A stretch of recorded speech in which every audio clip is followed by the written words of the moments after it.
নম্বর শ্লোকে আমরা দেখছি বলছেন अहम राष्ट्री संगमनी वसूनां चिकितुषी प्रथमा यज्ञानां त्वां मा देवा व्यदधु पुरुत्रा ভুরিস্পাত্রাং ভুরিয়াবেশয়ন্তিম।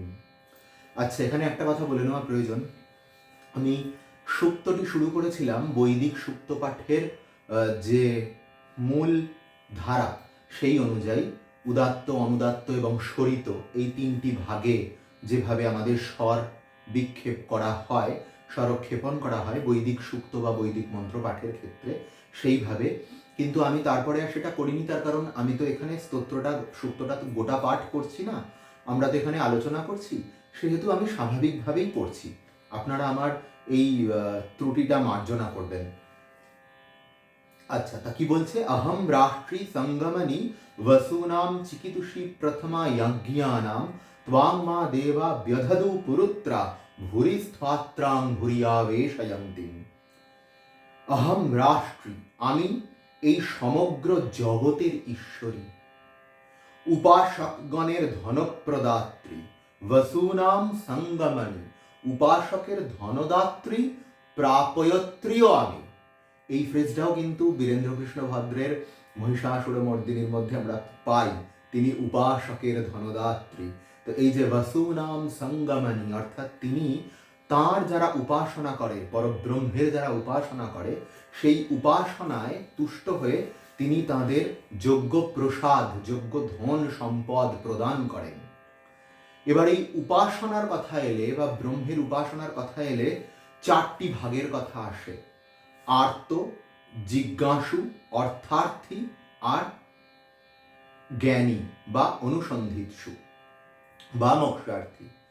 আর্ত অর্থাৎ যে দুঃখ পীড়িত, তিনি যখন ব্রহ্মকে বা দেবতাকে বা দেবীকে উপাসনা করেন, তখন তার কাছে সম্পদ কি?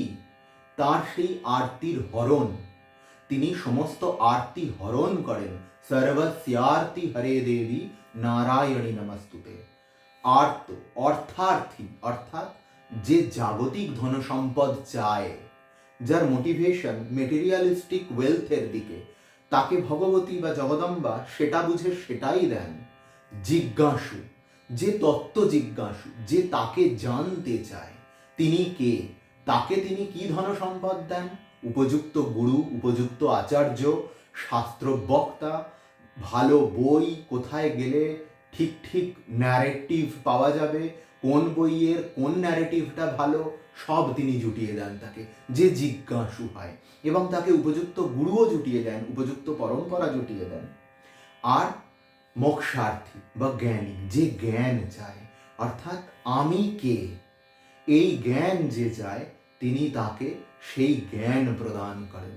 সা অযাচিতা অর্থাৎ তিনি অযাচিতভাবে তাকে জ্ঞান প্রদান করেন। তাহলে উপাসকের ধনদাত্রী মানে আমরা যদি শুধুমাত্র মনে করি যে তিনি আমাদেরকে টাকা পয়সা দিয়ে ভরিয়ে দেবেন, ব্যাপারটা এরকম নয়।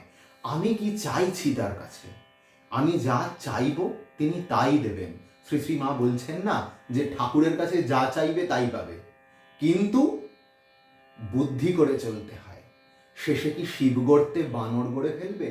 তাই তার শরণাগত হয়ে থাকা ভালো। তো চাইতে গিয়ে আমরা অনেক সময় ভুল করি, ভুলভাল জিনিস চেয়ে ফেলি, আমরা বুঝতে পারি না তিনি তো কল্পতরু, জগদম্বা তো কল্পতরু। সেই ঠাকুরের কথামৃতের গল্প, যে কল্পতরুর নিচে একজন শুয়ে আছে, সে ভাবছে আহা আমার যদি এখন অনেক স্ত্রী লাভ হতো, সাথে সাথে তার স্ত্রী লাভ হলো। এইরকম বেশ কিছু চিন্তা করার পর হঠাৎ তার ভয় হলো যে আচ্ছা এখনই যদি একটা বাঘ এসে আমাকে খেয়ে ফেলে কি হবে? সাথে সাথে একটি বাঘ এলো, এসে খেয়ে ফেললো। তো আমরা যা চাইব তিনি তাই দেবেন, কিন্তু চাইবার বুদ্ধি কোথায়? আমাদের কবি গান লিখেছেন, ওরা চাহিতে জানে না দয়াময়। তো সত্যি আমরা চাইতে জানি না, সেই কারণে মায়ের অনুশাসন যে তার শরণাগত হয়ে থাকো, শিব গড়তে বানর গড়ো না। তো যাই হোক, এই যে উপাসকের ধনদাত্রী অর্থাৎ আর্ত, অর্থার্থী, জিজ্ঞাসু এবং জ্ঞানী, এই চারজনকেই তিনি চার রকমভাবে ধনসম্পদ প্রদান করেন। আবার সেই কথামৃতের কথায় ফিরে আসতে হয় যে মা জানে কোন ছেলের পেটে কি সয়, মা সেই জিনিসগুলোই তাকে দেয়। চিকিতুষী প্রথমা যজ্ঞানাম। চিকিতুষী অর্থাৎ ব্রহ্মজ্ঞান। আমি যজ্ঞার্হগণের মধ্যে আমি সর্বশ্রেষ্ঠা। ব্রহ্মতত্ত্ব দ্রষ্টি পরব্রহ্মকে আত্মা থেকে অভিন্ন রূপে সাক্ষাৎকারকারিণী চিকিতুষী আমি সাক্ষাৎ করেছি। স্বামীজি শ্রীরামকৃষ্ণকে প্রশ্ন করেছেন যে আপনি কি ঈশ্বর দেখেছেন? শ্রীরামকৃষ্ণ বলছেন, হ্যাঁ দেখেছি, চাইলে তোমাকেও দেখাতে পারি। এই বাগাম্ভৃণী তিনি বলছেন যে আমি নিজের আত্মাকে অভিন্ন রূপে পরমাত্মার সঙ্গে সাক্ষাৎ করেছি, অর্থাৎ আমার ব্রহ্মজ্ঞান হয়েছে। এই যে ব্রহ্মজ্ঞান, আত্মাকে জানা, নিজেকে জানা, ঈশ্বরকে জানা, এইটি হচ্ছে চিকিতুষী। প্রথমা যজ্ঞানাম। যত যজ্ঞার্হ আছে, অর্থাৎ যজ্ঞে যত দেবতাকে আহুতি দেওয়া হয়, যত দেবতা আছেন, যত পূজ্য রয়েছেন, তাদের মধ্যে আমি শ্রেষ্ঠ। সর্ব নমস্কারম কেশবম প্রতিগচ্ছতি। যাকেই নমস্কার করা হোক না কেন তা যেন কেশব অর্থাৎ কৃষ্ণেই অর্পিত হয়, অর্থাৎ সেই পরম সত্তাতেই অর্পিত হয়। যাকেই আমরা আহুতি প্রদান করি না কেন, সে ইন্দ্র হোক, বরুণ হোক, চন্দ্র হোক, সূর্য হোক, যা যা আমরা পড়ে এলাম, ভগবতী বলছেন যে বহুরূপে ভুরি স্থাত্রাং ভুরিয়া বেশায়ন্তি। আমি বহুরূপে এই ব্রহ্মাণ্ডে অবস্থান করি এবং প্রত্যেকের ভেতরে অনুপ্রবিষ্ট রূপে সর্বদেশে সুর নর নারী যজমানগণ আমাকেই বিবিধভাবে আরাধনা করে থাকে। তো এই যে প্রথমা যজ্ঞানাম, জ্ঞানী সর্বশ্রেষ্ঠ যজ্ঞ, এইটি হচ্ছে তার অপর একটি, আমাদের শাস্ত্রকারেরা ব্যাখ্যা করেছেন যে জ্ঞান হচ্ছে সর্বশ্রেষ্ঠ যজ্ঞ। তো যজ্ঞের মধ্যে প্রথমা যজ্ঞানাম কি, কোনটা? চিকিতুষী, ব্রহ্মজ্ঞান। ব্রহ্মজ্ঞান লাভ করার যে প্রচেষ্টা, সেই ব্রহ্মজ্ঞান লাভ করবার, নিজেকে চেনবার, জানবার যে প্রসেস, যে সাধনা, সেইটি হচ্ছে সর্বশ্রেষ্ঠ যজ্ঞ। ভুরি স্থাত্রাং ভুরিয়া বেশায়ন্তিম। আমি বহু রূপে এই জগতে অবস্থান করে থাকি এবং এই জগৎ আমার দ্বারা আবিষ্ট হয়ে রয়েছে। ময়া সো অন্নমতি ইয়ো বিপশ্যতি ইয়ঃ প্রাণিতি ইয়ঃ ইং শৃণোতি উক্তম অমন্ত বামান্ত উপক্ষ্যন্তি শ্রুধি শ্রুত শ্রদ্ধিবন্তে বদামি। কি বলছেন এখানে? আমারই দ্বারা সকলে আহার করে, দর্শন করে, শ্বাস প্রশ্বাস আদি নির্বাহ করে, উক্ত বিষয় শ্রবণ করে, অর্থাৎ পরমাত্মার বিষয় শ্রবণ করে। যারা আমাকে অন্তর্যামিনী রূপে জানে না, তারা জন্ম মরণাদি বিভিন্ন কষ্টপ্রাপ্ত হয়ে সংসারে হীন হয়। হে কীর্তিমান সখা, আমি তোমাকে শ্রদ্ধালভ্য ব্রহ্মতত্ত্ব বলছি, শ্রবণ করো। বিপশ্যতি, পশ্যতি, অন্নমত্তি, অর্থাৎ যা দর্শন করো, যা আহার করো, যা শ্রবণ করো, তা আমার জন্য করো। অর্থাৎ আমি আছি বলে তুমি আহার করতে পারো, তুমি দর্শন করতে পারো, তুমি শ্রবণ করতে পারো। উপনিষদে পরব্রহ্মকে বলা হচ্ছে যে তিনি কানেরও কান, তিনি প্রাণেরও প্রাণ, তিনি চক্ষের চক্ষু। ব্রহ্মানন্দজি ধর্ম প্রসঙ্গে স্বামী ব্রহ্মানন্দ বইতে বলছেন, তার শিষ্যকে উপদেশ দিচ্ছেন যে ভগবানের কাছে প্রার্থনা করতে হয় যে তুমি তো প্রাণের প্রাণ, তুমি তো কানেরও কান, তুমি তো চক্ষেরও চক্ষু, তাহলে তুমি আমায় কেন দেখা দেবে না, আমায় কেন কৃপা করবে না? তারপরে দেখুন এখানে বাকাম্ভৃণী বলছেন যে যারা আমাকে এইভাবে জানে না, উপাক্ষ্যন্তে, অর্থাৎ মাং ত্বা উপাক্ষ্যন্তে, যারা জানে না তারা ক্ষয়প্রাপ্ত হয়। অর্থাৎ আমি যে অন্তর্যামী রূপে ভুলোক দুলোক ব্যাপ্ত হয়ে রয়েছি, সেটা যারা বুঝতে পারে না, যারা জানে না, যারা আমার অনুসন্ধান করে না, আমার অর্থাৎ সুপার আই কনসিয়াসনেস, পাকা আমির, আমার নিজের ভেতরে চেনা।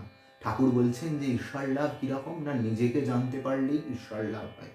তো যারা এটা চেষ্টা করে না তারা সংসারে ক্ষয়ে যায়। উপক্ষীয়ন্তে।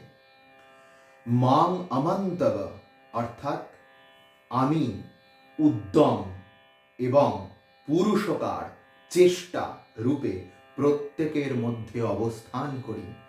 উদ্যম জানবার চেষ্টা, পুরুষকার, এই প্রত্যেকটা রূপে আমি অবস্থান করি। যারা এটা জানে না, মানে না, তারা সংসারে ক্লেশপ্রাপ্ত হয়, বারবার জন্মায়, বারবার মরে। যারা এটা জানবার চেষ্টা করে তাদের গতি কি হয়? গীতায় ভগবান বলছেন অর্জুনকে যে দেখো, সহস্র সহস্র লোক আমাকে জানবার চেষ্টা করে, তার মধ্যে কেউ কেউ হয়তো সিদ্ধ হয়। সিদ্ধ হয় অর্থাৎ বেশ কিছু জ্ঞান, আধ্যাত্মিক সম্পদ ইত্যাদি পায়। এরকম সহস্র সহস্র সিদ্ধের মধ্যে কোটির মধ্যে একজন তত্ত্বত আমায় জানতে পারে। অতএব আমাদের কর্তব্য হচ্ছে তাকে জানবার চেষ্টা করা। ভগবতী বলছেন, শ্রুধি শ্রুতা শ্রদ্ধিবং তে বদামি, হে সখা শ্রদ্ধাযুক্ত চিত্তে শ্রবণ করো, আমি বলছি ব্রহ্মতত্ত্ব। অর্থাৎ আমি তোমাদের জন্য সেই একই বাণী বয়ে এনেছি, সিমরন্তু বিশ্বে অমৃতস্য পুত্রা। তো সেই একই কথা আমি বয়ে এনেছি, তোমরা সেটা অনুধাবন করো, তোমরা শ্রবণ করো। পঞ্চম শ্লোকে কি বলছেন?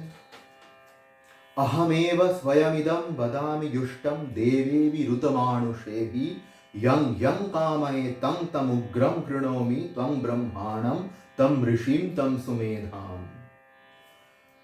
দেবগণ এবং মনুষ্যগণের প্রার্থিত ব্রহ্মতত্ত্ব স্বয়ং আমি উপদেশ করছি। আমি ঈদৃশ ব্রহ্মস্বরূপিণী।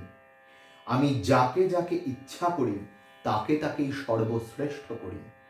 আমি তাকে সুমেধা করি, অর্থাৎ ব্রহ্ম মেধাবান করি, কাউকে ঋষি করি, কাউকে ব্রহ্মা করি। অহমেব স্বয়মিদম বদামি জুষ্টম, আমি বলছি। জুষ্ট, জুষ্ট কথার অর্থ হচ্ছে সেবা। সেবা করার অর্থ শুধুমাত্র পা টিপে দেওয়া বা ভোগ দেওয়া ঠাকুরকে বা পূজা করা নয়। এক্ষেত্রে সেবা পারমার্থিক অর্থে। অর্থাৎ আমরা যদি শাস্ত্রকে সেবা করি, শাস্ত্র আমাদের সেবা করবেন, আমাদের জ্ঞান দেবেন। ভগবতী সে কথা বলছেন, আহমেব স্বয়মিদম বদামি জুষ্টম, আমি ব্রহ্মতত্ত্ব উপদেশ করছি। আমি শাস্ত্ররূপে, গুরুরূপে, আচার্য রূপে আমি তোমাদের পারমার্থিক সেবা দান করছি। अहमेव स्वयं बदामी, আমি গুরু। আদি গুরু তুমি হে, কবি গুরু তুমি হে, প্রথম আদি তব শক্তি, কবিগুরুর গানে রয়েছে। সেই আদি গুরু হিসাবে আমি বলছি, তোমরা শোনো। গীতাতেও আমরা একই ঝঙ্কার দেখতে পাই। কৃষ্ণ অর্জুনকে সামনে রেখে বলছেন, মন্মনা ভব মজ্জাজি মাং নমস্কুরু। অর্থাৎ আমি অবতীর্ণ ভগবান তোমার সামনে এসেছি, তুমি আমার প্রতি মন দাও, তুমি আমায় নমস্কার করো, তুমি আমার পূজন করো। यं यं कामये त्वं तमुग्रं कृणोमि त्वं ब्रह्माणं तं ऋषिं तं सुमेधाम्। আমি যাকে যা ইচ্ছা করি তাকে তাই তৈরি করি। এর আগের শ্লোকে দেখুন, মাং আমন্তব, এইটাতে পুরুষকারের কথা বলেছেন, অর্থাৎ চেষ্টা। পুরুষকার এবং কৃপা অনেকে বলবেন নিরপেক্ষ, অনেকে বলবেন সাপেক্ষ। স্বামীজির কথা দিয়ে বলতে গেলে বলতে হয় সাপেক্ষ। কারণ স্বামীজি বলছেন, স্ট্রাগল স্ট্রাগল স্ট্রাগল না করে বসে থাক, কোনোদিন তার কৃপা হবে না। চিঠিতে লিখছেন এক জায়গায়, সম্ভবত চিঠিতে বা স্বামী শিষ্য সংবাদে শিষ্যকে বলছেন, স্বামী শিষ্য সংবাদেই বলছেন। শিষ্য যখন কৃপার প্রশ্ন তুলেছে তখন বলছেন যে স্ট্রাগল স্ট্রাগল স্ট্রাগল না করে বসে থাক, কোনোদিন তার কৃপা হবে না। তো এই যে স্ট্রাগল, এটাই হচ্ছে পুরুষকার, চেষ্টা, আমার উদ্যম। আমি চেষ্টা করব, আমি লড়ব, আমি করব। কৌরব সভায় ঋতুস্নাতা দ্রৌপদীকে কেশ আকর্ষণ পূর্বক এনে ধৃতরাষ্ট্র ভীষ্ম এদের সামনে ফেলেছে দুঃশাসন। দ্রৌপদীর চিরহরণ হচ্ছে। দ্রৌপদী কিন্তু প্রাণপণে দাঁত দিয়ে দাঁতে দাঁত চেপে সেই তার শাড়ি বাঁচানোর চেষ্টা করছেন, অন্তরে কৃষ্ণকেও ডাকছেন। লাস্টে যখন দুঃশাসনের শক্তির সঙ্গে পেরে উঠলেন না, তখন সবটা ছেড়ে দিলেন কৃষ্ণের হাতে। তারপরে আমরা প্রত্যেকেই দেখেছি যে মাইলের পর মাইল বা দৈর্ঘ্যের পর দৈর্ঘ্য কাপড় নির্গত হচ্ছে, কিন্তু তাকে চিরহরণ আর তার চিরহরণ আর দুঃশাসন করতে পারলেন না। তো দেখুন এখানেও কিন্তু এই দুঃশাসন, দুর্যোধন এরা যেন আমাদের বিপরীত পরিস্থিতি, এরা যেন আমাদের প্রতিকূল পরিস্থিতি আমাদের পিষে মারতে চাইছে। আর আমরা হয়েছি সেই দ্রৌপদীর মতন অবস্থা। আমরা কেউ কেউ শুধুমাত্র পুরুষকারে জোর দিই, কেউ কেউ শুধু কৃপায় জোর দিই। স্বামীজি বলছেন কি, স্ট্রাগল না হলে কৃপা আসবে না। আবার এক জায়গায় আমরা দেখছি কৃপার কোনো শর্ত নেই। তো যাই হোক, সেটা বিতর্কের বিষয়, সেদিকে যাচ্ছি না। আপাতত দেখুন, তো দ্রৌপদীর মতন একজন অতমহিয়সী তেজস্বী নারী, তিনিও কিন্তু চেষ্টা করেছেন। চেষ্টার সাথে সাথে গোবিন্দকে ডেকেছেন, তবে তার কৃপা হয়েছে, তবে কিন্তু গোবিন্দ তার লজ্জা নিবারণ করেছেন। তো এখানে আগের শ্লোকে মা বললেন যে আমি পুরুষকার উদ্যম রূপে অবস্থান করি, পরের শ্লোকে বলছেন যাকে যা ইচ্ছা করি তাকে তাই বানাই। তার মানে কি পুরুষকারটা নাল অ্যান্ড ভয়েড হলো? না, যে পুরুষকার ব্যবহার করে, যে পুরুষকার যে কাজে ব্যবহার করে, আমি তাকে ঠিক ততটাই রিওয়ার্ড দিই। কারণ তাঁরও আগের শ্লোকে তিনি বলে এসেছেন যে যে কোনো যজ্ঞের কর্মফল বিধাত্রী আমি কর্মফল দিচ্ছি এবং আমি কর্মফল পাচ্ছি। কারণ আমি যদি যজ্ঞ করি, যজ্ঞরূপেও ভগবতী, আমিও ভগবতী। আমি বুঝতে পারছি না, সেটা আমার অক্ষমতা, কিন্তু যিনি এটা বুঝেছেন তিনি তো দেখছেন। ভগবতী তো জানেন যে আমি এই জগতের আব্রহ্ম কীট প্রত্যেকটা আমারই প্রতিভূ। এবার কি বলছেন, ইয়ং ইয়ং কামায়ে তম তম উগ্রম কৃণোমি ত্বম ব্রহ্মাণম ত্বম ঋষিম তম সুমেধাম। সুমেধা, ঋষি, ব্রহ্মা। সুমেধা, মেধা অর্থাৎ ধীশক্তি। সুমেধা, যার ধীশক্তি অত্যন্ত প্রখর, প্রবল। সুমতি, যে যার বুদ্ধি নির্মল, যার মেধা নির্মল। কার কথা বলছেন? যখন কেউ প্রথম আধ্যাত্মিক পথে চলতে চায়, তখন তাকে ভগবতী, সে নিজেকে জানতে চাইছে, খুঁজতে চাইছে, অনুসন্ধিৎসু হয়েছে, তাকে সেই রকম মেধা প্রদান করেন। দেখুন, যে WBCS ক্লিয়ার করতে চায় তাকে কিন্তু ঠিক সেই মেধাই ঈশ্বর প্রদান করেন। কথামৃতে একটা জায়গায় আছে, ঠাকুর একজনকে তিরস্কার করছেন যে এই যে তুমি হাকিম হয়েছ, নিজের ইচ্ছায় হয়েছ, নিজের জোরে হয়েছ, না তিনি চেয়েছেন বলে হয়েছ? তো আমরা পুরুষকারের দিকটা দেখি, আমরা কিন্তু দৈবের দিকটা, কৃপার দিকটা দেখি না, বিচার করি না। এই যে যে গান গাইতে চায়, যে গানে সুমেধা হতে চায়, সুমেধা মানে যে সে শুধুমাত্র আধ্যাত্মিক ক্ষেত্রে তা নয়, এইটা একটা রূপক। সুমেধা, ঋষি এবং ব্রহ্মা, স্টেপ ওয়াইজ বলতে গেলে সুমেধা হচ্ছে ফার্স্ট স্টেজ, যে প্রবর্তক, যে প্রথম পথে চলা শুরু করেছে। তারপর পথে চলতে গেলে তার কি প্রয়োজন? ধীশক্তি প্রয়োজন, ভগবতী প্রদান করবেন। এরপর কি আসবে তার ভেতরে? তার ভেতরে ফান্ডামেন্টাল কিছু আইডিয়াস তৈরি হবে। সে তখন ঋষি, একজন গান শিখতে শিখতে শিখতে শিখতে তার সুরের কনসেপ্ট খুলবে, তখন সে নতুন সুর তৈরি করতে পারবে, সে সুরকার হবে, সে সুরের ঋষি হলো। ঋষয়া মন্ত্রদ্রষ্টারা, যিনি মন্ত্র দর্শন করেন, যিনি তত্ত্ব দর্শন করেন। একটা তত্ত্বের সঙ্গে ঘর করতে করতে, সেটাকে নিয়ে চর্চা করতে করতে, যখন সেই তত্ত্বের মূল প্রতিপাদ্য সত্য কারোর সামনে প্রকাশিত হয়, তখন তিনি ঋষি পদবাচ্য হন। তাহলে যে প্রথম গান শেখা শুরু করেছিল, গান নিয়ে, হারমোনিয়াম নিয়ে পড়ে থাকতো, আস্তে আস্তে তাকে ভগবতী গান শেখবার মেধা দিলেন। তারপর সে সুর নিয়ে খেলা করতে শুরু করেছে, সে সুর তৈরি করছে, বিভিন্ন রাগ রাগিনী, বাদী বিবাদী স্বর মিলিয়ে, কণ স্বর মিলিয়ে বিভিন্ন রকমের দারুণ দারুণ সুর তৈরি করছে। সে আকাশে বাতাসে সুর দেখতে পাচ্ছে, তাকে আর হারমোনিয়াম বাজাতে হচ্ছে না, তাকে আর তানপুরা বাজাতে হচ্ছে না। সে যখনই গলা ছাড়ছে, খাটাক করে গিয়ে সাথে গলা লাগছে। এই অবস্থাটা হচ্ছে তার ঋষি অবস্থা। এই ঋষি অবস্থার থেকে হয়ে যাচ্ছে কি ব্রহ্মা। ব্রহ্মা অর্থাৎ এখানে চার মুখওয়ালা সেই দেবতা নয়, এক্ষেত্রে হচ্ছে তিনি ব্রহ্মের সঙ্গে এক হয়ে যাচ্ছেন। যখন সুর তো ঈশ্বর, সুর তো শব্দ ব্রহ্ম, সেই কারণে দেখবেন যারা মিউজিকের সঙ্গে যুক্ত তারা প্রত্যেকেই চরমভাবে ঈশ্বর বিশ্বাসী এবং মানে অত্যন্ত রকম অনুভূতিশীল ঈশ্বরের প্রতি। সেটা ধর্মমত নির্বিশেষে। এই বিসমিল্লাহ খাঁকে একবার প্রশ্ন করেছিলেন আমেরিকার একজন সাংবাদিক, তিনি আমেরিকায় গেছেন সানাই বাজাতে, যে তাকে প্রশ্ন করেছেন যে আচ্ছা আপনি এখানে এসে থাকেন না কেন আমেরিকাতে, আমরা আপনার জন্য খুব ভালো ব্যবস্থা করব। তো উস্তাদ বিসমিল্লাহ খাঁ বলছেন যে হ্যাঁ আমি থাকতে পারি, উনি কাশিতে থাকতেন, আপনারা বিশ্বনাথ আর অন্নপূর্ণাকে এখানে নিয়ে চলে আসুন, তারপর আমি এখানে থাকবো। তো উস্তাদ বিসমিল্লাহ খাঁ তিনি অ্যাকচুয়ালি সুর বা শব্দ বা ব্রহ্মের তো কোনো ধর্ম হয় না, তিনি তো নিরপেক্ষ একজন, তার কোনো অ্যাডেড ধর্ম নেই, অ্যাডেড কালার নেই, অ্যাডেড নাম রূপ কিচ্ছু নেই। তো এই যে ব্রহ্ম বা ব্রহ্মা, যিনি ব্রহ্মা হয়েছেন, যিনি ব্রহ্মের সঙ্গে একীভূত হয়েছেন, সেটা যে কোনো ফিল্ডে হতে পারে, গানের ফিল্ডে হতে পারে, পড়াশোনার ফিল্ডে হতে পারে। পড়াশোনার ফিল্ডে হতে গিয়ে যখন দেখা যায় যে আমরা কোনো একজন খুব ভালো একটা ক্যান্সার স্পেশালিস্ট, একজন ডক্টর, তার একটা মানব শরীরের যাবতীয় কোথায় কোন অঙ্গ, তার সেল স্ট্রাকচার কি, সব যেমন নখদর্পণে, তিনি যেমন একটা শরীরের সঙ্গে, শরীরের অ্যানাটমির সঙ্গে একাত্ম হয়ে যেতে পারেন, তেমন একজন ব্রহ্মা পদবাচ্য বা ব্রহ্মজ্ঞানী ব্যক্তি সেই চরম সত্তার সঙ্গে একীভূত হতে পারেন।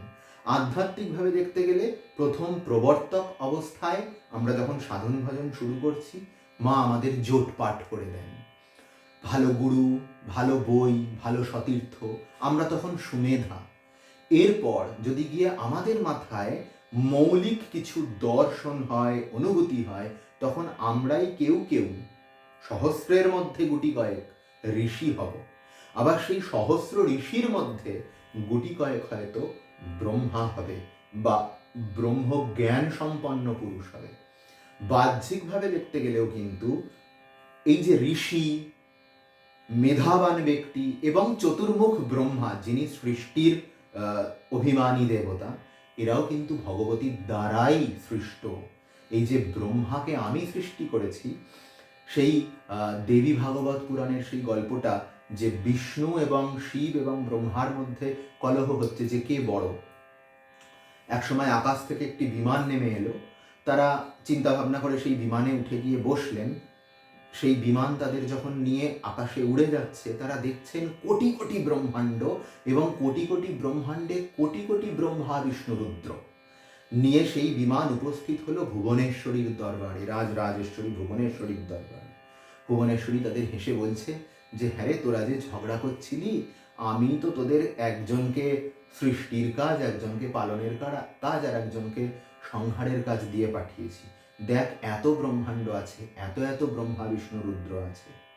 তো এই যে পরব্রহ্ম, যিনি বিভিন্ন ক্ষেত্রে প্রমাণ প্রমাতা রূপে, বিভিন্ন দেবতা রূপে, বিভিন্ন সত্তা রূপে অবস্থান করে এই জগৎ ব্যাপার পরিচালনা করেন। 6 নম্বর শ্লোকে কি বলছেন? অহম রুদ্রায় ধনুরাত নৌমি ব্রহ্মদ বিশেষ রবে হন্তবায়ু অহম জনায় সমদম কৃণোম্যহম দ্যাবা পৃথিবী আবিবেশ। অহম রুদ্রায় ধনুরাত নৌমি ব্রহ্মদ বিশেষ রবে হন্তবায়ু, যে আমি ব্রাহ্মণ বিদ্বেষী হিংস্র প্রকৃতি ত্রিপুরাসুর বধের জন্য রুদ্রের ধনুকে আমি জ্যা সংযুক্ত করি, ভক্তজনের কল্যাণার্থে আমি যুদ্ধ করি, স্বর্গে এবং পৃথিবীতে অন্তর্যামী রূপে আমি অবস্থান করছি। পৌরাণিক গল্প, ত্রিপুরাসুর, তার 3টে রাজপ্রাসাদ ছিল, সোনার, রূপার এবং লোহার। স্বর্গ এবং মর্তের মাঝখানে সেগুলোকে স্থাপন করেছিল। অজেয় তাকে কেউ বধ করতে পারছে না। শেষে মহাদেব স্বয়ং ত্রিপুরাসুরকে বধ করবেন বলে তার পিনাক ধনুকে স্বর সংযোজন করেন। তো ধনুকে স্বর সংযোজন করতে গেলে ধনুকে যে ছিলা বা জ্যাটি পরাতে হয় সেটা একটি দুরূহ কাজ। জগদম্বা বলছেন যে আমি সেই সত্তা, যে সত্তায় ওপর নির্ভর করে রুদ্র তার ধনুকে জ্যা সংযুক্ত করেছিল, অর্থাৎ ধনুকের ছিলাটি বেঁধেছিল। ধনুকে ছিলা না থাকলে তো তীর যাবেই না, তীরই তো মারা যাবে না। শিবমহিম্ন স্তোত্রে একটা জায়গায় পুষ্পদন্ত ভগবান শিবকে স্তুতি করছেন যে হে ভগবান, তুমি যখন ত্রিপুরাসুরকে বধ করেছিলে তখন সমগ্র পৃথিবী তোমার রথ হয়েছিল, হিমালয় পর্বত ধনুক হয়েছিল, ব্রহ্মা সারথি হয়েছিল, আর বিষ্ণু স্বয়ং তোমার স্বর হয়েছিল, তীর হয়েছিল। ত্রিপুরাসুরের মতন একটা তৃণকে বধ করার জন্য তুমি কি পরের সাহায্য নিলে? ব্রহ্মা, পৃথিবী, হিমালয়, বিষ্ণু এদের সাহায্য নিলে? এই প্রশ্ন করে পুষ্পদন্ত নিজেই উত্তর দিচ্ছে, তা তো কখনোই নয়। তার কারণ এই ব্রহ্মা, বিষ্ণু, হিমালয়, পৃথিবী এ সবই তো তুমি। লোকে যে যাই বলুক, আমি জানি শিবময় জগৎ, পুষ্পদন্ত শিবমহিম্ন স্তোত্রে বলছেন। তো এখানে দেখুন শাক্তশাস্ত্রের ভিত্তিতে স্বয়ং শক্তি, আদ্যাশক্তি, তিনি বলছেন যে আমি সেই সত্তা যার উপর নির্ভর করে রুদ্রের ধনুকে আমি জ্যা সংযোজন করেছিলাম, যার দ্বারা ধনুকটা কার্যকারিত্ব লাভ করেছিল, আদারওয়াইজ ধনুকের তীর যেতই না। এইখানে একটু যদি আমরা অন্যভাবে দেখি তাহলে আমরা দেখব যে এর একটা নিগূঢ় অর্থ আছে। এই ত্রিপুরাসুর আমাদের মধ্যে অবস্থিত তিনটি অবস্থা, জাগ্রত, স্বপ্ন এবং সুষুপ্তি। এই তিনটি অবস্থার মধ্যে দিয়ে আমরা প্রত্যেক দিন গমন করি। আরেকটি অবস্থা আছে, সেটি হচ্ছে তুরীয়। তাহলে জাগ্রত, স্বপ্ন, সুষুপ্তি এবং তুরীয়। তুরীয় অবস্থাটা আমরা অনেকে অনুভব করি না, বেশিরভাগ মানুষই অনুভব করেন না, কিন্তু এই তিনটি অবস্থা কিন্তু আমরা অনুভব করি। জাগ্রত অর্থাৎ আমি যখন জেগে আছি, স্বপ্ন যখন আমি স্বপ্ন দেখছি, আর সুষুপ্তি অর্থাৎ হচ্ছে গভীর ঘুম। উপনিষদে এই জাগ্রত, স্বপ্ন এবং সুষুপ্তি নিয়ে খুব সুন্দর সুন্দর কিছু কথা আছে। কিরকম বলছেন যে উপনিষদ মুখে বলছেন যে দেখুন, জাগ্রত অবস্থায় মানুষের মন এবং বুদ্ধি দুটোই অ্যাক্টিভ থাকে। মানুষ মনের দ্বারা চিন্তা করে, বুদ্ধির দ্বারা ডিসিশন নেয়, সিদ্ধান্ত নেয়। স্বপ্ন অবস্থায় অ্যাকচুয়ালি জাগ্রত, স্বপ্ন, সুষুপ্তি আত্মা বা সমাধি বা তুরীয় অবস্থাকে বোঝাতে গিয়ে এই তিনটে অবস্থাকে ব্যাখ্যা করেছে উপনিষদ। কি বলছে? জাগ্রত অবস্থায় আমরা আত্মার থেকে বেশ খানিকটা দূরে থাকি, আপাতভাবে দেখে মনে হয়, কারণ এখানে মন চিন্তা করছে আর বুদ্ধি ডিসিশন নিচ্ছে, দুটোই অ্যাক্টিভ। মন বা বুদ্ধির অগোচর হচ্ছে আত্মা, মন দিয়েও পাওয়া যায় না, বুদ্ধি খাটিয়েও পাওয়া যায় না। তাহলে কি হলো? পরবর্তী স্টেপ কি? স্বপ্ন। আমরা যখন লাইট স্লিপের মধ্যে থাকি, পাতলা ঘুমের মধ্যে, তখন আমরা স্বপ্ন দেখি। তখন আমাদের বুদ্ধি কাজ করে না, কিন্তু মন অ্যাক্টিভ থাকে। আমরা স্বপ্নে দেখছি আমাকে বাঘে তাড়া করেছে, আমি দৌড়াচ্ছি স্বপ্নের মধ্যে, হঠাৎ ভয়ে টয়ে ঘুম ভেঙে গেল, খাটের ওপর উঠে বসে তখনও বুকটা ধকপক ধকপক করছে। বাঘ তো নেই, আমি আমার ঘরে শুয়ে আছি, আমার খাটের মধ্যে, বাঘ তো নেই, তাহলে আমার বুক ধকপক করছে কেন? কারণ আমার স্বপ্নে সেই বুদ্ধি ছিল না যে যেটা আমি দেখছি সেটা রিয়েল নয়, এইটা বোঝার মতন বুদ্ধিটা ছিল না। মন সে সূক্ষ্মভাবে এগুলো দেখেছে যে আমাকে বাঘ তাড়া করেছে, মনের মারফত আমি এটা অনুভব করেছি। যখন গভীর ঘুমে, তখন বুদ্ধিও ইনঅ্যাক্টিভ, মনও ইনঅ্যাক্টিভ। আমরা কতটুকুনি সময় ঘুমিয়েছি আমরা কিন্তু বলতে পারি না। আমরা যারা 4 ঘন্টা ঘুমাই, আমরা ঘড়ি দেখে বলি যে আচ্ছা আমি রাত 12টায় শুয়েছি, আজকে সকাল 6টায় উঠেছি, 6 ঘন্টা আমি ঘুমিয়েছি।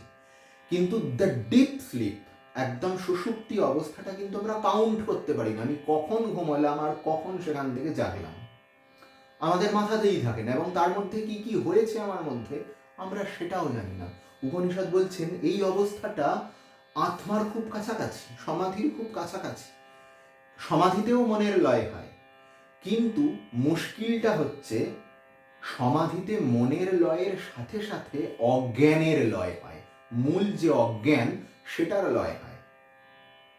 কারুর যদি সমাধি হয়, সমাধির পর সে অন্য মানুষে পরিণত হয়, সে তখন অক্ষর পুরুষে পরিণত হয়। গীতায় ভগবান দু ধরনের মানুষের কথা বলছেন, স্খর আর অক্ষর।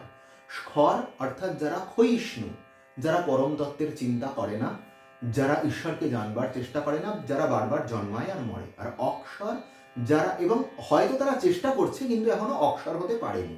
অক্ষর অর্থাৎ যারা তাকে খানিক জেনেছে, তত্ত্ব তো জেনেছে, তাদের জন্ম মরণের ভয় গেছে, তারা এটা বুঝেছে যে সে দেহ নয়, সে আত্মা। এই অবস্থাটা সাধারণভাবে অক্ষর। তো একজনের যখন সমাধি হয়, সে তখন তার অক্ষর সত্তার প্রকাশটা বুঝতে পারে, তার মূল অজ্ঞান নাশ হয়। কিন্তু আমি বা আপনি ঘুমোতে গেলে আগের দিন রাত্রে যে সাত্ত্বিকী ব্যানার্জি ঘুমিয়েছিল, পরের দিন সকালবেলা উঠে সেই সাত্ত্বিকী ব্যানার্জিই থাকে। সাত্ত্বিকী ব্যানার্জির মূল অজ্ঞানের কোনো চেঞ্জ হয় না, আমাদের মূল অজ্ঞানটার কোনো চেঞ্জ হয় না। তাই উপনিষদ বলছি সুষুপ্তি অবস্থাটা কিন্তু তুরীয় অবস্থার কাছাকাছি, কিন্তু তুরীয় নয়। এই অবস্থায় আমরা আত্মার অনেক কাছাকাছি পৌঁছাই, কিন্তু আত্মাকে উপলব্ধি করতে পারি না, কারণ মূল অজ্ঞানটা নষ্ট হয় না বলে। ঘুমিয়ে ওঠার পর আমরা বলি, আহ কি সুখে ছিলাম, আমি তো ঘুমিয়েছিলাম, কিছুই বুঝতে পারিনি। তো এই যে অবস্থা, তিনটে অবস্থার মধ্যে দিয়ে আমরা প্রত্যেকে যাচ্ছি, এবং একটি হচ্ছে তুরীয়। তুরীয় অবস্থায় গেলে তখন আমাদের মূল অজ্ঞানের নাশ হয়। The ideal super I consciousness, অর্থাৎ মহৎ যে আমি, বৃহৎ যে আমি, সেই যে মহৎ চৈতন্য, তার সন্ধান পাওয়া যায় তুরীয় অবস্থায় গেলে। এই তিনটে পুর, যে পুরের মধ্যে জীব বারবার ঘুরপাক খায়, জাগ্রত, স্বপ্ন, সুষুপ্তি, এই তিনটে পুরকে বলা হয় ত্রিপুর। আর এই ত্রিপুরের যিনি অধীশ্বরী, যিনি এই তিন পুরেরই মূল আত্মা স্বরূপ, তিনি হচ্ছেন চণ্ডিকা পরমেশ্বরী বা মহা ত্রিপুর সুন্দরী। সেই থেকেই কিন্তু মায়ের আরেক নাম ত্রিপুর সুন্দরী, যিনি এই তিন বা বলা ভালো চার তুরীয় অবস্থারও একমাত্র নায়িকা, অর্থাৎ তিনি সেই আত্মা। তো এক্ষেত্রে কি বলছেন, এই যে এবার এই তিন পুর আমি ধ্বংস করবো কি করে, আমি জাগ্রত, স্বপ্ন, সুষুপ্তি থেকে বেরিয়ে যাব কি করে?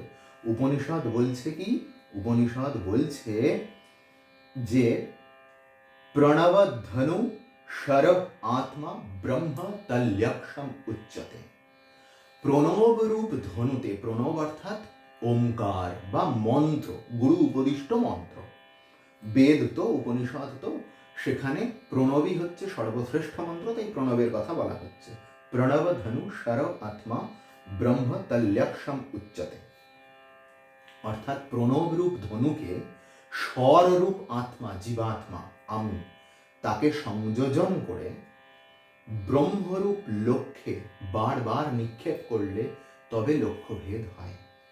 তো দেখুন, প্রণব হচ্ছে আমার সেই গুরু উপদিষ্ট মন্ত্র, যে মন্ত্র আমি পেয়েছি সাধন ভজনের জন্য, তাতে বারবার নিজের জীবাত্মার সঙ্গে মন্ত্রের একাত্মতা অনুভব করলে তবে আমি গিয়ে ব্রহ্মজ্ঞান পাব।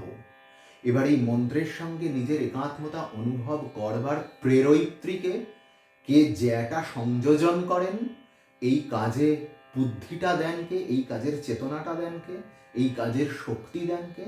আদ্যা শক্তি জগন্মাতা। अहम जनाय समदम कृणोम्यहम द्यावा पृथ्वी आविवेशः, অর্থাৎ अहम जनाय समदम कृणोमि, আমি ভক্তজনের নিমিত্ত যুদ্ধ করি। আমরা চণ্ডীতে দেখব সেই যুদ্ধ, দেবাসুর সংগ্রাম, দেবতাদের কাতর আহ্বানে মা অবতীর্ণ হয়ে অসুর সংগ্রামে মত্ত হয়েছেন, অসুর সংহারে মত্ত হয়েছেন। এবার এই সংগ্রামটা কিন্তু শুধুমাত্র ওইটুকুর মধ্যে নয়। দেখুন, এই যে আমি সংগ্রাম করি, যুদ্ধ করি, একদিন রাত্রেবেলায় জয়রামবাটিতে সেবক উঠে দেখছে মা খাটের ওপর উঠে বসে আছে, শ্রী শ্রীমা। তাকে প্রশ্ন করেছে, মা বসে আছো কেন, ঘুমোচ্ছ না কেন? মা বলছে কি আর বলবো বাবা, সবাই মন্ত্র নিয়ে যায়, কিন্তু কেউ তো ভালো করে কেন, কেউ তো কিছুই করে না। তাদের হয়ে আমি এখন জব করছি, শরীরটা তো যাবেই, আমার দ্বারা যদি তাদের কিছু উপকার হয়। তো দেখুন, জীবকে মুক্ত করার জন্য পরমাত্মা স্বরূপিণী আদ্যাশক্তি কলিকালেও যুদ্ধ করেছেন। তার কি প্রয়োজন ছিল বসে বসে জপ করার? আমাদের জন্য মন্ত্র দিয়ে দিয়েছেন, লেখা চুকে গেছে, মিটে গেছে। তো আমি যে যুদ্ধ করি, শ্রী শ্রী মা শুধুমাত্র বাইরে নয়, আমাদের প্রত্যেকের ভেতরে থেকে তিনি প্রতি মুহূর্তে সেই যুদ্ধে প্রেরণ করেন। শ্রেয় আর প্রেয়র যুদ্ধ। আমি কাকে বাঁচবো? আমার প্রেয় বস্তুকে বাঁচবো, নাকি শ্রেয়কে বাঁচবো? এই শ্রেয় প্রেয়র মধ্যে কথা বলতে গিয়ে গীতায় ভগবান এক জায়গায় বলছেন যে প্রেয় হচ্ছে এমন বস্তু যেটা অমৃত মাখা, কিন্তু খেলে মরণ, আদতে অমৃত নয়। আর শ্রেয় হচ্ছে এমন বস্তু যেটা বিষ মাখা, কিন্তু খেলে অমৃতত্ব, বিষ নয়। তো প্রেয় অ্যাপারেন্টলি প্রিয়, ভালো লাগে, আমরা তার প্রতি আকৃষ্ট হই। আর শ্রেয় অ্যাপারেন্টলি বিটার, বিস্বাদ, আমরা তার প্রতি আকৃষ্ট হই না। কিন্তু এই যে যুদ্ধ বিবেক রূপে অহম জনায় সমদম কৃণোমি দ্যাবা পৃথিবী আবিবেশ, এই গোটা পৃথিবীতে আমি অবস্থান করে প্রত্যেকের মধ্যে শ্রেয় প্রেয়র যুদ্ধ আমি লড়ি, আত্মারূপে আমি লড়াই করি। अहम सुबे पितरमस्य मूर्धन मम योनिर अप्यन्तस्य मुद्रे त्वतो वितिष्ठे भुवनानुविश्व त्वामुं ध्वां वश्मनोर अस्पृशामि। কি বলছেন? আমি সর্বাধার পরমাত্মার উপরে দুলোককে প্রসব করিয়াছি। জলমধ্যে সমুদ্রে বুদ্ধিবৃত্তির মধ্যস্থিত যে ব্রহ্ম চৈতন্য, তাহাই আমার অধিষ্ঠান। আমি ভূরাদি সমস্ত লোকে সর্বভূতে ব্রহ্মরূপে বিবিধভাবে বিরাজিতা, এবং আমি মায়াময় দেহরূপে সমগ্র দুলোকে পরিব্যাপ্ত হয়ে আছি। জগৎ পিতা হিরণ্যগর্ভ, এই হিরণ্যগর্ভকেও জগৎ জননী প্রসব করেছেন। কিরকম ব্যাপার? এই হিরণ্যগর্ভকে বলা হয়, অনেক ক্ষেত্রে ব্রহ্মার সঙ্গে তুলনা করা হয়। এটা জটিল, বেদান্ত এবং সাংখ্যের অনেক তত্ত্ব আছে, আমরা অতটা জটিল ক্ষেত্রে যাচ্ছি না। তো একটা ছোট্ট একটু উদাহরণ দিয়ে বোঝাই। সেই প্রত্যভিজ্ঞা দর্শনের একটা উদাহরণ না টানলেই নয়। এই যে 36 তত্ত্ব, এখানে আমরা যাকে জগন্মাতা বলছি, শক্তি বলছি, প্রত্যভিজ্ঞা দর্শনে তিনি হচ্ছেন শিব। এই শিব প্রথম, শিব এবং শক্তি একত্র অবিনাভাব সম্বন্ধ রূপে অবস্থান করেন। শক্তি হচ্ছে শিবের স্বভাব। শক্তি এবং শিব এখানে কোনো আলাদা এন্টিটি নন। শিবের যে স্বভাব সেটি হচ্ছে শক্তি। তো এই যে শক্তি তত্ত্ব, এই শক্তি তত্ত্বের তারতম্য অনুযায়ী আমাদের সৃষ্টি হয়। এই যে সৃষ্টি হচ্ছে, কিরকম ভাবে হচ্ছে, অনেকগুলো স্তর আছে, খুব বেশি ডিটেলসে যাব না। শিবের মধ্যে শক্তি প্রথম সৃষ্টি করার উদ্ভাস ঘটান, তার ইচ্ছা হয়। আমরা বেদান্তে পড়েছি একো অহম বহুশ্যাম, যে আমি এক, আমি বহু হব। এই যে ইচ্ছা, প্রথম আভাস, একটা আভাস হলো যে আমি বহু হব। এই অবস্থাটার মধ্যে প্রথম দ্বৈত ভাবের স্ফুরণ হয়। এতক্ষণ একটা সত্তা ছিল, শিব ও শক্তি মিলিয়ে একটি সত্তা ছিল। প্রথম এই দ্বৈত ভাবের তৈরি হচ্ছে। এর পরের অবস্থায় আসছেন হচ্ছে সদাশিব। সদাশিব প্রত্যভিজ্ঞার ক্ষেত্রে ইনি হচ্ছেন ইচ্ছা তত্ত্ব। এই অবস্থা থেকে দ্বৈত ভাবের স্ফুরণ হচ্ছে, যে এই প্রথম আভাস তৈরি হলো। এরপর ঈশ্বর, স্ফুট তত্ত্ব। স্ফুট অর্থাৎ পরিস্ফুটন। আমি খুব সংক্ষেপে বলে যাচ্ছি, কারণ এই জিনিসটা অত্যন্ত জটিল এবং দুরূহ, অত্যন্ত ডিটেলস। এটা নিয়ে বলতে গেলে হয়তো আরো 1 ঘন্টা সময় লেগে যাবে, সেই হেতু আমি যাচ্ছি না। তো এরপর আস্তে আস্তে আস্তে আস্তে সদ্বিদ্যা বা শুদ্ধ বিদ্যা, সেখান থেকে মায়া, সেখান থেকে পঞ্চকঞ্চুক। পঞ্চকঞ্চুক মানে হচ্ছে 5টি এমন তত্ত্ব যা শিবকে ভুলিয়ে দেয় তার সত্তাটা। তো এই যে সদ্বিদ্যা বা শুদ্ধ বিদ্যা, তারপরে এই যে মায়া তত্ত্ব এলো, শিব অবতরণ করছেন, মায়াকে আশ্রয় করে শিব অবতরণ করছেন, এই যে প্রসেসটা শিবই অর্থাৎ ব্রহ্মই বা শক্তি জগন্মাতাই এই যে অবতরণ করছেন এবং প্রত্যেক কঞ্চুকের দ্বারা তার একটা করে শক্তি আবৃত হয়ে যাচ্ছে, তিনি ভুলে যাচ্ছেন। প্রথম যেমন কলা, তার সর্বকর্তৃত্ব হরণ করে নেওয়া হয়, অর্থাৎ শিব ভুলে গেলেন যে আমি যা ইচ্ছা তাই করতে পারি। বিদ্যা, তার সর্বজ্ঞতা হরণ করা হলো, তিনি যে সর্বজ্ঞ, এই জগৎ সংসারের সম্বন্ধে যে তিনি সব জানেন, তিনি ভুলে গেলেন।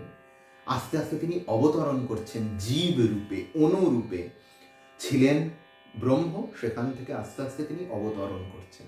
এই যেখান থেকে এই অবতরণটা শুরু হলো, এই যে প্রথম আভাস একো আহম বহুশ্যাম, এই যে সদাশিব তত্ত্ব, এই যে জগৎ পিতা, যার মধ্যে থেকে প্রথম দ্বৈত ভাবের স্ফুরণ হচ্ছে, মা বলছেন একেও আমি প্রকাশ করি, তার কারণ এই ইচ্ছারূপে আনন্দময় সত্তারূপে আমি ছিলাম বলেই সদাশিব তত্ত্ব প্রথম প্রকাশিত হয়েছিল, যার থেকে এই দ্বৈত ভাব সম্পন্ন জগৎ তৈরি হচ্ছে। প্রত্যভিজ্ঞা দর্শন অনুযায়ী বলতে গেলে এইভাবে, আমি সবকটা তত্ত্ব বললামও না। পঞ্চকঞ্চুকের পর আছে আমাদের পুরুষ প্রকৃতি, তারপর বুদ্ধি, অহংকার, মন, পঞ্চ জ্ঞানেন্দ্রিয়, পঞ্চ কর্মেন্দ্রিয়, পঞ্চ তন্মাত্রা এবং পঞ্চমহাভূত। শিবতত্ত্ব থেকে পঞ্চমহাভূত, এই 36 তত্ত্বাত্মক জগৎ প্রত্যভিজ্ঞা দর্শন স্বীকার করেছে। তো এই যে আমি জগৎ পিতাকেও প্রসব করি, অর্থাৎ এই যে আমরা যদি বেদান্তের দৃষ্টিতে দেখি, হিরণ্যগর্ভ সমষ্টি মন, সেই সমষ্টি মনকেই ব্রহ্মা বলা হচ্ছে। ব্রহ্মার কল্পনা হচ্ছে এই জগৎ। এখন এখানে খুব একটা মজার প্রশ্ন, কই আমি যদি কল্পনা করি যে আমার সামনে ঐরাবত এসে দাঁড়িয়েছে, কই দাঁড়ায় না, তো দাঁড়ায় না, তার কারণ আমি ব্যষ্টি মন, আমার কল্পনার সীমা সীমিত। প্লাস ওই প্রত্যভিজ্ঞা দর্শন অনুযায়ী আমি শিব হয়ে থাকলেও নামতে নামতে নামতে নামতে আমার প্রত্যেকটা শক্তি এই তত্ত্বের যারা প্রমাতা তারা হরণ করে নিয়েছেন। ফলে আমি যদি কল্পনা করি আমার ঘরে এখন ঐরাবত এসেছে, আসবে না। কিন্তু যিনি সমষ্টি মন, অর্থাৎ অ্যামিবা থেকে শুরু করে যার যার মন আছে, থিঙ্কিং পাওয়ার আছে, কল্পনা শক্তি আছে, মানুষ পর্যন্ত সবার মন, এই সমষ্টি অবস্থায় যে মনটি রয়েছে, তিনি হচ্ছেন হিরণ্যগর্ভ বা পুরাণের ব্রহ্মা। তিনি যখন কল্পনা করেন যে এই জগৎ প্রকাশিত হচ্ছে, তখন সত্যই জগৎ প্রকাশিত হয়। এখানেও বিতর্ক আছে, কেউ কেউ বলেন যে জগৎ বলে কিছুই নেই, জগৎ প্রকাশিতই নাকি হয়নি, ইটস এ সিমিং প্রজেকশন, অর্থাৎ হয়েছে বলে বোধ হচ্ছে।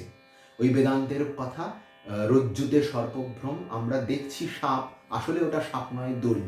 আমাদের চোখের ওপর থেকে পর্দাগুলো সরলে আমরা দেখব জগৎ বলতে কিছুই নেই। শুনতে আশ্চর্য লাগে, তত্ত্বদর্শীরা, সত্যদ্রষ্টারা এটাকেই মেনেছেন, আমরা বুঝতে পারছি না, সেটা আমাদের অক্ষমতা। তো এর ওপরে হিরণ্যগর্ভ যিনি সৃষ্টি করছেন, তাকে কে সৃষ্টি করেছেন, তিনি কোথা থেকে এসেছেন? তিনি এসেছেন প্রকৃতি, যে সমষ্টি প্রকৃতি, সেই প্রকৃতি থেকে বা শক্তি থেকে। তার স্বভাব কিরকম? আনন্দময়। এই সমুদ্র কথার অর্থ হচ্ছে আনন্দ। যিনি আনন্দময় স্বভাব যার, সেইখান থেকে হিরণ্যগর্ভ বা জগৎপিতা ব্রহ্মার সৃষ্টি, সেখান থেকে জগতের সৃষ্টি। মা বলছেন, অমৃণী বাক অমৃণী বলছেন যে আমি জগৎপিতাকেও প্রসব করেছি, অর্থাৎ মূল যে আনন্দময় সত্তা, যেখানে প্রথম আভাস প্রস্ফুটিত হয়েছিল যে আমি এক, আমি বহু হব, আমি আনন্দে বহু হব। কবিগুরু লিখছেন, কোনো সৃষ্টি করতে গেলে আনন্দই মূল, হেতু মূল নয়, অর্থাৎ কারণটা মূল নয়। যখনই হেতু এসে প্রধান আসন দখল করে, তখনই সৃষ্টির আনন্দ সেখান থেকে দূরে চলে যায়। অর্থাৎ কি, আমি কিছু একটা সৃষ্টি করছি, কোনো একটা ছবি আঁকছি, সেই ছবি আঁকার পেছনে আমার আনন্দটাই মূল, আমার ভেতরে একটা আনন্দ আছে, সেই আনন্দটা আমি বাইরে প্রকাশ করছি ছবির মাধ্যমে। কেন করছি, হেতু কি, আমি কোনো মেসেজ দিতে চাই, সেটা সেকেন্ডারি। আমার আনন্দটা মূল, যে আনন্দের দ্বারা সৃষ্টি হচ্ছে, এই আনন্দ হচ্ছে সমুদ্র। তারপরে কি বলছেন, তারপরে লাস্ট শ্লোক আমাদের আজকের দেবী সূক্তের। আচ্ছা, এই শ্লোকের শেষ অংশটা কি, যে আমি মায়াময় দেহ দ্বারা সমগ্র দুলোক পরিব্যাপ্ত হয়ে আছি।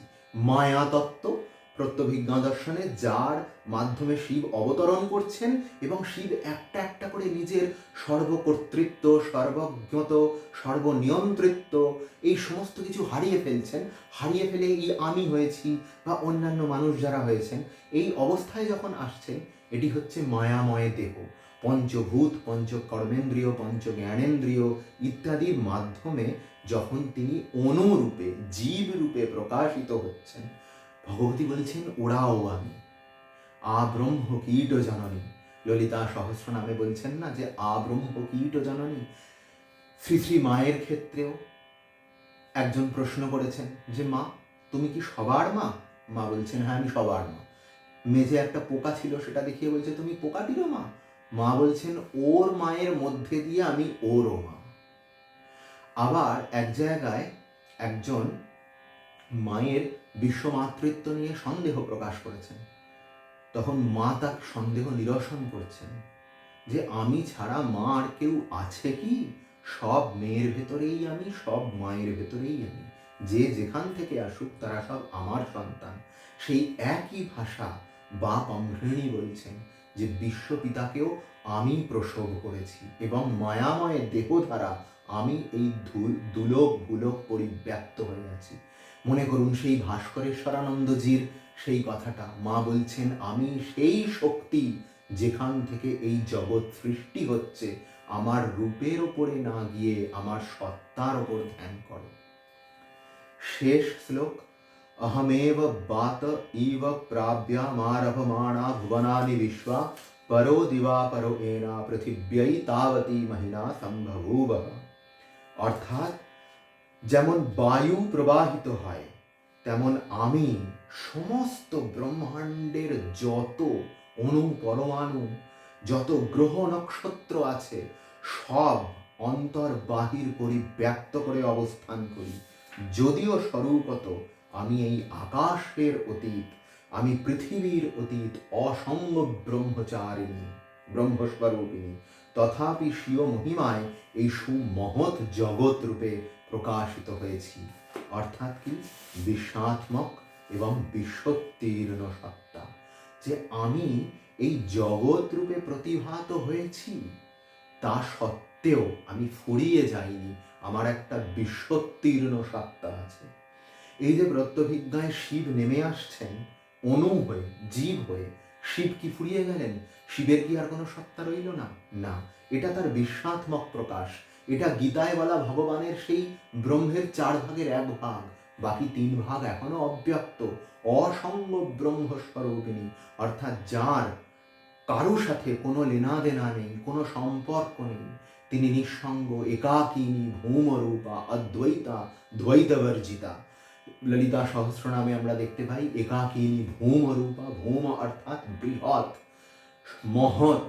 এই যে একাকিনী, তিনি একা, অসঙ্গ ব্রহ্মস্বরূপিণী, একাকিনী ভৌমরূপা, অদ্বৈতা, দ্বৈতবর্জিতা, যিনি ভিন্ন আর কিচ্ছু নেই, এবং এই দ্বৈত জগৎ যাতে অধ্যস্ত মাত্র, যার মায়ার দ্বারা আমরা এই দ্বৈত জগৎকে বুঝতে পারি, দেখতে পারি, তিনি স্বয়ং অদ্বৈতা।